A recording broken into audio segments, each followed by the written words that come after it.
တိုးတက်ခြင်းဘာလို့อ่ะမြတ်စွာဘုရားဟောထားတဲ့နေ့ကတတိတမ္ပစညလေ့ကျင့်ခန်းကစပြီးတော့လေ့ကျင့်ရမှာမြတ်စွာဘုရားဟောတဲ့တရားတွေကလွန်ခဲ့တဲ့နှစ်ပေါင်း2500ကျော်600ကဟောခဲ့တဲ့တရားတွေဖြစ်တော့တယ်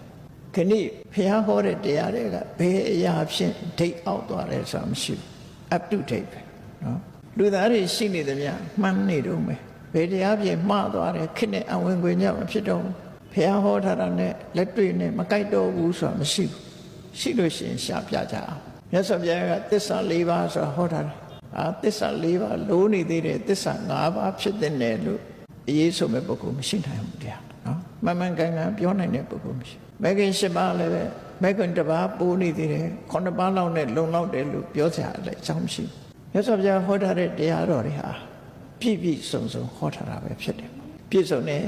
ပြည့်စုံရုံနဲ့မကဘူးမြတ်စွာဘုရားကိုယ်တိုင်ကိုယ်ကပြိဋိဘံဆံဃာနေ့မှာရှင်နန္ဒာကိုပွန့်ပွန့်လင်းလင်းပြောခဲ့တယ်နမေအာစရိယမုဋ္ဌိအဋ္ဌိဓမ္မေတုသိလိုက်တဲ့တရားဓမ္မတွေနဲ့ပတ်သက်ပြီးတော့တဲ့ငါမှာအာစရိယမုဋ္ဌိခြံထားတာမရှိဘူးလို့ပြောလောကမှာဆရာတွေကသူတို့သိတဲ့ပညာကိုတပည့်တွေကိုအကုန်မပေးဘူးလောကီမှာအကုန်ပေးလို့မရှိဘူးခြံထားတယ်ဆရာသားခြံထားတယ်အဲ့ဒါကိုအာစရိယမုဋ္ဌိလို့ခေါ်တယ်ဆရာကရှုပ်ဝက်ပြီးတော့ပြန်သိမ်းထားတယ်တပည့်တွေကိုအကုန်မပေးဘူးအဲ့ဒီ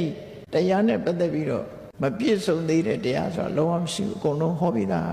တန္တရဘာဟိတံအတွင်းရောအပြင်ရောအကုန်ဟောထားတယ်